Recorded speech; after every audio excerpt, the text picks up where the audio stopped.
সংবাদ সবাইকে স্বাগত জানাচ্ছি। আমি ফিরোজ তোহা। শুরুতেই সংবাদ শিরোনাম। বাংলাদেশের সর্বশেষ গুরুত্বপূর্ণ আপডেট সংবাদে আপনাকে স্বাগত। শুরুতেই সংবাদ শিরোনাম, পরে বিস্তারিত। শুরুতেই জানাবো, রাজধানীর সায়েন্স ল্যাবে সংঘর্ষ থামাতে কাঁদানে গ্যাস এবং সাউন্ড গ্রেনেড নিক্ষেপ। এরপর জানাবো, ঢাকা সিটি কলেজ সরিয়ে নেওয়ার দাবি। ঢাকা সিটি কলেজকে বর্তমান অবস্থান থেকে সরিয়ে নেওয়া সহ 9 দফা দাবি জানিয়েছে ঢাকা কলেজের শিক্ষার্থীরা। আর সন্ধ্যার পর ঢাকা কলেজ অডিটোরিয়ামে আয়োজিত এক সংবাদ সম্মেলনে এই দাবি জানান তারা। এদিকে শেখ হাসিনার বিরুদ্ধে যুবলীগ কর্মীর মামলা। এবার সাবেক প্রধানমন্ত্রী শেখ হাসিনার বিরুদ্ধে মামলা করেছেন এক যুবলীগ কর্মী। এতে শুধু হাসিনাই নয়, মামলার আসামি করা হয়েছে সাবেক স্বরাষ্ট্রমন্ত্রী সহ 187 জনকে।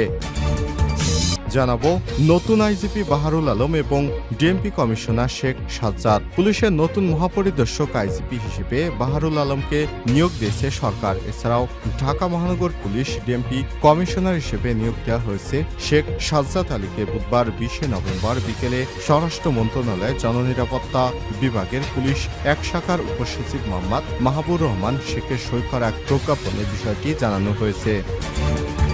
এদিকে সেনাকুঞ্জে যাচ্ছেন বেগম খালেদা জিয়া। সশস্ত্র বাহিনী দিবস উপলক্ষে আগামীকাল বৃহস্পতিবার 21 নভেম্বর সেনাকুঞ্জে যাচ্ছেন সাবেক প্রধানমন্ত্রী বিএনপির চেয়ারপারসন বেগম খালেদা জিয়া। এবং সর্বশেষ জানাবো, পদত্যাগপত্র জমা দিয়েও চাকরি ছাড়তে পারছেন না নির্বাচক। পাকিস্তানের জাতীয় দলের নির্বাচকের দায়িত্ব থেকে পদত্যাগের ঘোষণা কয়েকদিন আগে সোশ্যাল মিডিয়ায় পোস্ট দিয়েছিলেন সাবেক তারকা ক্রিকেটার মোহাম্মদ ইউসুফ। পরে পদত্যাগপত্রটি পাকিস্তান ক্রিকেট বোর্ড পিসিবির বরাবর পাঠিয়েছেন তিনি, কিন্তু বোর্ড সেই পদত্যাগপত্র গ্রহণ না করে তারকা এই ক্রিকেটারকে ধরে রাখতে বদ্ধপরিকর। প্রিয় দর্শক, এতক্ষণ শুনছিলেন সংবাদ শিরোনাম, এবারে বিস্তারিত। তবে তার আগে বন্ধুরা, অনুরোধ থাকবে এই সংবাদটিতে একটি লাইক দিন। এই চ্যানেলে আপনি নতুন হয়ে থাকলে আমাদের সংবাদটি দেখতে দেখতে চ্যানেলটি সাবস্ক্রাইব করে রাখুন। কমেন্ট করে বন্ধুরা আপনার মূল্যবান মতামত জানিয়ে দিন আপনি বিশ্বের কোন দেশ থেকে বা বাংলাদেশের কোন স্থান থেকে আমাদের এই সংবাদটি দেখছেন এবং শুনছেন। এবারে বিস্তারিত।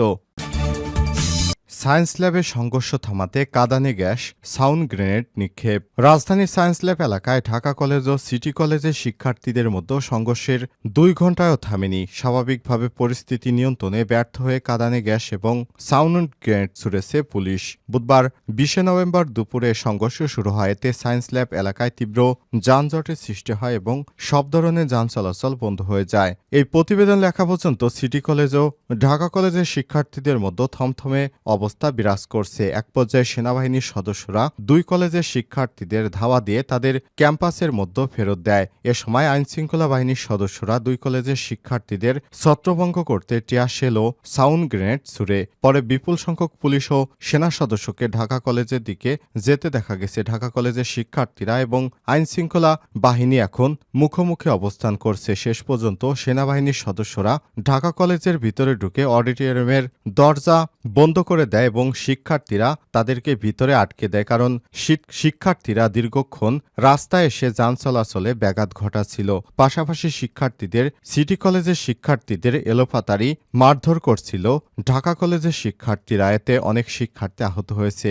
আহত শিক্ষার্থীদের ঢাকা কলেজের বাসে করে ঢাকা মেডিকেল কলেজ হাসপাতালে চিকিৎসার জন্য নেওয়া হয়েছে। নিউ মার্কেট অঞ্চলে দায়িত্বে থাকা পুলিশের সহকারী কমিশনার শাহ মোহাম্মদ মোস্তফা তারিকুজ্জামান বলেন, মঙ্গলবার 19 নভেম্বর সায়েন্স ল্যাব এলাকায় ঢাকা কলেজের ছাত্রদের একটি বাসে ওঠাকে কেন্দ্র করে সিটি কলেজের কয়েকজন শিক্ষার্থীদের মধ্যে হাতাহাতি হয়। এর জের ধরে সকালে ঢাকা কলেজের শিক্ষার্থীরা গিয়ে সিটি কলেজে ভাঙচুর চালায়। এমন খবর ছড়িয়ে পড়লে বিকেলে সিটি কলেজের শিক্ষার্থীরা রাস্তায় বেরিয়ে আসে। তারা সায়েন্স ল্যাবের দিকে এগোয়। তখন ঢাকা কলেজের শিক্ষার্থীরা বেরিয়ে আসে সায়েন্স ল্যাবের কাছাকাছি অবস্থানে। এক পর্যায়ে 2 গ্রুপের মধ্যে ইটপাটকেল ছুড়ে এবং সংঘর্ষে জড়ায়। এ বিষয়ে ঢাকা কলেজের অধ্যাপক একেএম ইলিয়াস বলেন, পরিস্থিতি এখন শান্ত আছে। বেশ কিছু শিক্ষার্থী আহত হয়েছে। আমরা সন্ধ্যার দিকে সংবাদ সম্মেলন করে বিস্তারিত জানিয়ে দিব। ঢাকা সিটি কলেজ সরিয়ে নেওয়ার দাবি। ঢাকা সিটি কলেজকে বর্তমানের অবস্থান থেকে সরিয়ে নেওয়া সহ 9 দফা দাবি জানিয়েছে ঢাকা কলেজের শিক্ষার্থীরা। বুধবার 20 নভেম্বর সন্ধ্যা 6:30টায় ঢাকা কলেজের অডিটোরিয়ামে আয়োজিত এক সংবাদ সম্মেলনে এসব দাবি জানান তারা। শিক্ষার্থীদের দাবির সঙ্গে একত্রতা জানিয়ে সংবাদ সম্মেলনে লিখিত বক্তব্য পাঠ করেন ঢাকা কলেজের শিক্ষক সমিতির সাধারণ সম্পাদক আকম রফিকুল ইসলাম। এ সময় অধ্যক্ষ AKM ইলিয়াস সহ বিভিন্ন বিভাগের শিক্ষক, শিক্ষার্থী এবং পুলিশ প্রশাসনের ঊর্ধ্বতন কর্মকর্তারা উপস্থিত ছিলেন। দাবিগুলো হচ্ছে, 1.5 শতাধিক শিক্ষার্থী আহত হয়েছে। আহত শিক্ষার্থীদের সুচিকিৎসা নিশ্চিত করতে হবে, এমনকি শিক্ষকরাও আহত হয়েছে। 2, আমাদের স্থাপনায় সেনাবাহিনী সরাসরি হামলা ও ভাঙচুর করেছে, যা আমাদের জন্য লজ্জাজনক। এ হামলায় সংশ্লিষ্ট জড়িত প্রশাসনের ঊর্ধ্বতন কর্মকর্তাদের বিরুদ্ধে ব্যবস্থা নিতে হবে। 3, বিশেষ করে দায়িত্বরত পুলিশ কর্মকর্তা যারা এই হামলার নির্দেশ দিয়েছে তাদের পদত্যাগ করতে হবে। 4, ইতিমধ্যে সকল বিশৃঙ্খলার সঙ্গে সিটি কলেজের কতিপয় সন্ত্রাসী শিক্ষার্থীরা দোষী সাব্যস্ত হয় এবং পরবর্তী সংঘর্ষ এড়াতে সিটি কলেজকে হস্তান্তর করতে হবে। সিটি কলেজে যেসব শিক্ষকরা এই নিন্দনীয় ঘটনার সরাসরি নির্দেশ দিয়েছে এবং জড়িত তাদের আইনের আওতায় আনতে হবে। 6, এই ঘটনার সুষ্ঠু তদন্তে স্বরাষ্ট্র উপদেষ্টাকে সশরীরে ক্যাম্পাসে এসে পরিদর্শন করতে হবে। 7, এই হামলায় জড়িত সেনা ও পুলিশ ঊর্ধ্বতন কর্মকর্তাকে ক্ষমা চেয়ে পদত্যাগ করতে হবে। 8, বৈষম্যবিরোধী ছাত্র আন্দোলনে 7 শিক্ষার্থী নিহত হয়েছে এবং শত শিক্ষার্থী আহত হয়েছে। তাই পরিকল্পিতভাবে ঢাকা কলেজের 184তম প্রতিষ্ঠাবার্ষিকীতে হামলা করে বর্তমান সরকারকে ব্যর্থ করার পরিকল্পনা করা হয়েছে, যাতে সরাসরি সিটি কলেজ এবং পুলিশ জড়িত ছিল। 9, ঢাকা কলেজের ক্যাম্পাসে নিরাপত্তা নিশ্চিত এবং 24 ঘন্টার মধ্যে এই সকল দাবি দাওয়া মেনে নিয়ে ঢাকা কলেজ শিক্ষার স্বাভাবিক পরিবেশ নিশ্চিত করতে হবে। এর আগে দুপুরে সিটি কলেজে শিক্ষার্থীরা সিটি কলেজের ভারপ্রাপ্ত অধ্যাপক ও উপাধ্যক্ষের পদত্যাগ সহ 7 দফা দাবিতে সড়ক অবরোধ করে। এ সময় ঢাকা কলেজের বাস যেতে তারা বাধা দেয় এবং সিটি কলেজের শিক্ষার্থীরা ঢাকা কলেজের শঙ্করনীল নামে একটি বাস ভাঙচুর করে। এর পরপরই ঢাকা কলেজের শিক্ষার্থীরা প্রতিক্রিয়া জানিয়ে সায়েন্স ল্যাবে গেলে তাদের সঙ্গে সংঘর্ষে জড়িয়ে পড়ায় 2 কলেজ। এই ঘটনায় 2 কলেজের শিক্ষার্থীদের মধ্যে ব্যাপক উত্তেজনা সৃষ্টি হয় এবং সড়কে যান চলাচল বন্ধ হয়ে যায়। এই ঘটনার পরপরই পুলিশ এবং সেনাবাহিনী মোতায়েন করা হয়। এর আগে গত 28 অক্টোবর সিটি কলেজের ভারপ্রাপ্ত অধ্যাপক এবং উপাধ্যক্ষের পদত্যাগ সহ 7 দফা দাবিতে আন্দোলন শুরু করে কলেজটির শিক্ষার্থীরা। পরে ছাত্র আন্দোলন ঠেকাতে দীর্ঘ 20 দিন বন্ধ রাখে কলেজ কর্তৃপক্ষ। এরপর 19 নভেম্বর কলেজের একাডেমিক কার্যক্রম চালু হয়। শনিবার 16 নভেম্বর কলেজের অধ্যক্ষ ভারপ্রাপ্ত অধ্যাপক কাজী নিয়ামুল হকের সই করা বিজ্ঞপ্তিতে বিষয়টি নিশ্চিত করা হয়েছে। শেখ হাসিনার বিরুদ্ধে যুবলীগ কর্মীর মামলা। এবার সাবেক প্রধানমন্ত্রী শেখ হাসিনার বিরুদ্ধে মামলা করেছে এক যুবলীগ কর্মী। এতে শুধু হাসিনাই নয়, মামলার আসামি হয়েছে সাবেক স্বরাষ্ট্রমন্ত্রী সহ 187 জন। যুবলীগ কর্মী হয়ে শেখ হাসিনা সহ আওয়ামী লীগের নেতাকর্মীদের বিরুদ্ধে মামলার বিষয়টি নিয়ে ইতিমধ্যেই শুরু হয়েছে ব্যাপক আলোচনা সমালোচনা।